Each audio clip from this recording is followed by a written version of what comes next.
Right now we're in the village of Zaroshinskaya, and this is our first time here. And we've been told that this village was under control of the Ukraine army in 2014.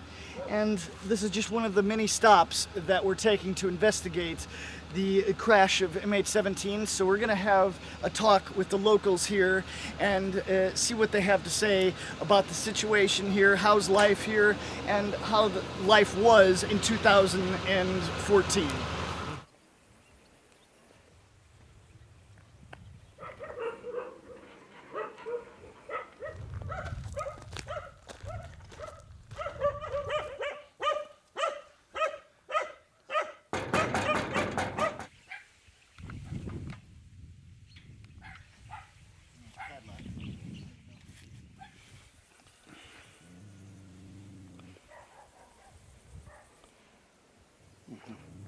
Ну, я так понял, вас больше всего Боинг интересует.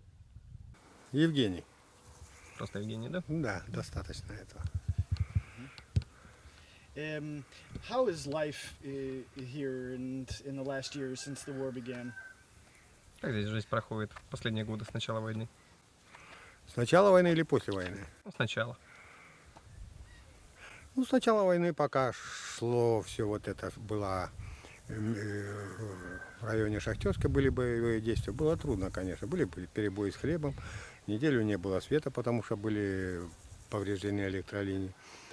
А в принципе, после того, как ДНР освободила здесь, жизнь наладилась. And in 2014, what was life in this village like? He already said. Смотрите, а в 2014 получается, у нас какая обстановка в начале войны была? То есть кто где находился? Ну, вы знаете, здесь было сложно, конечно, определиться, но, в принципе, мы были в стороне, и у нас ни ополченцев, ни ВСУ не было, как таковых в селе.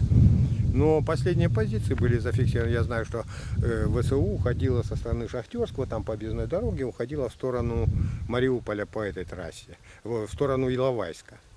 Вот. А ополченцы освобождали Шахтерский, вот так вот их туда выдавливали, в ту сторону Мариуполя. Но у нас не было ни тех, ни тех. Поэтому... Вот, как далеко от поселка находились, получается, позиции? Если в ту сторону позиции были, ну, километра 2, наверное. Это украинские. Украинские, да. Вот, они оттуда стреляли по Шахтерску с орудий, а с Шахтерска стреляли по ним, над нами только пролетал. Вот. Бог миловал, что здесь никого не было. Точно, где эта позиция, где украинский был? Как едет там? Украинский позиция. В каком направлении это получается? Украинские позиции? Ну, вот так, прямо. По той дороге, что отцепная пошла. Вот это по ней, если проехать, километра 2-2,5 от поселка, там видно еще эти бруствера нарыты, там, по-моему, плиты стоят, там развилка такая. И они стоят там 17 июля, 14, да? Ну, я сейчас не знаю, я давно в тех краях не был. Нет, 17 июля 14 получается. Да, это было, они стояли там, потому что еще после этого, наверное, недели полторы, а может и две, даже побольше еще. В общем, почти потом их начали потихоньку давить, это уже когда Иловайский котел случился, вот это уже их туда выдавили. Вот. А в то время они стояли, да, там. А после всех этих событий жизнь изменилась? Вы знаете, ну как вам сказать, мы еще не сравнивали. Ну, в принципе, фактически, что меняется, то меняется, можно сказать, в лучшую сторону. Вот тарифы у нас по электроэнергии остались прежние, тарифы на воду, на все вот это. Я работал раньше, птицефабрика у нас была частного порядка, Мироновский хлебопродукт. Вот. А сейчас госпредприятие. Как вам сказать? Ну, напоминает старые добрые советские времена. Аванс вовремя, получка вовремя, отпуск 28 дней, больничный, пожалуйста. В общем, полный социальный пакет. Отношение к человеческое, все в порядке. Раньше, как хозяин проехал, директор посмотрел, ага, забыл там с ночи, мы сутками держали, забыл прожектор выключить, лишает премии.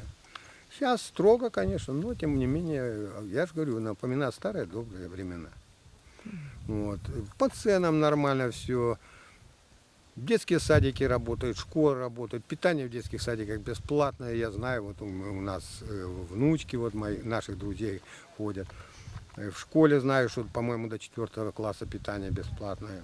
Спортзалы работают, секции, кружки, все, понимаете. Детям не дают так бесхозно гулять. Поэтому улучшение есть. Да, тяжело, конечно, много, как сказать, трудностей еще. Но, тем не менее, жаловаться на пенсии, конечно.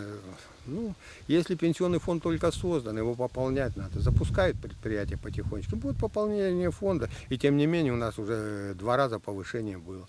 Понемногу, но повышается. У нас даже зарплата на предприятии уже 2 раза повышалась. Вот. Поэтому жаловаться не на что. Продукты, вы сами знаете, видели в магазинах, есть все цены относительно доступные. Потихоньку открываются предприятия. В местной газете и по местному телевидению требуются рабочие, требуются. Везде объявления по предоставлению работы. Вот. Что по спецслужбам, допустим, скорая помощь, электросети, газовые службы, вот это все, тоже проблем нет никаких. Если вот были сильные ветра, там ураганы, то у нас линии старенькие, то провода порвет, звонишь, буквально в течение суток приезжает ремонтирует. Такого не бывает, что по 4-5 дней сидим без света, как было до войны. Вот. Скорая помощь приезжает по первому зову. У нас работает медсестра здесь, вот, которая, в общем, на ее попечении село старенькое все-таки. Основная масса, процентов 75 пенсионеры. Вот. И в больнице прием совсем раньше, как вам сказать, не хочется обижать, конечно, врачей, раньше.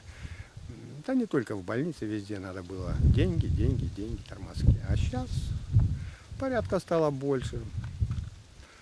Вот я за рулем езжу, госавтоинспекция не перестала делать водителя потенциальной кормушкой. Потому что, да, останавливают, предупреждают, но такого нет, чтобы вымогательством заниматься. Порядка стало намного больше. Отношение к людям, как вам сказать, праздники вот эти все чтятся. Вот у нас 16 числа, можете, если желаете, в Садовке будет День села. Можете поприсутствовать, увидеть, пообщаться с людьми, там, их отношения услышать. В общем, живем. Как вам сказать, надеемся на лучшее. Мы видим, что оно потихонечку идет к лучшему. Дело в том, что еще очень сложно, конечно, много предприятий заброшено. Вы видите, сельское хозяйство угроблено, его надо поднимать. А на это все нужны средства. А сейчас пока деньги без бюджета идут на содержание армии, на содержание вот того, чтобы хоть мы более или менее спокойно жили. Поэтому бюджет надо наполнять, для этого открывать предприятия. Они потихонечку восстанавливаются и запускаются. Благодаря ребятам, фермерам, земли обрабатываются, убирают урожай. Стараются люди, веря же в что-то новое и, во всяком случае, в лучшее. Село Зарощенское, Шахтерский район, Республика ДНР, Донецкая Народная Республика.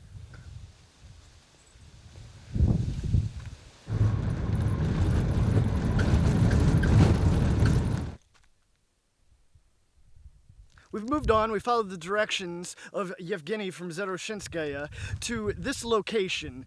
This is where we were told that Ukraine army held their positions in 2014, in the summer of 2014. And this is somewhat of a dugout that looks like that it could have been used to hold military equipment. The whole area around this, it has a hill of loose dirt, and it seems like it would have been a very good place to hold a base and hold positions, because it would be very safe against incoming fire and incoming shells. We found many shell casings in this dugout here, and also we found what seems to be the start of a little trench system. So it's not a very large base complex, if you will, but it's it looks like it definitely could have been used as a base, and from what we're told by the locals, in 2014 this was used by the Ukraine army as a base here. And now we're going to take a look at it from the sky.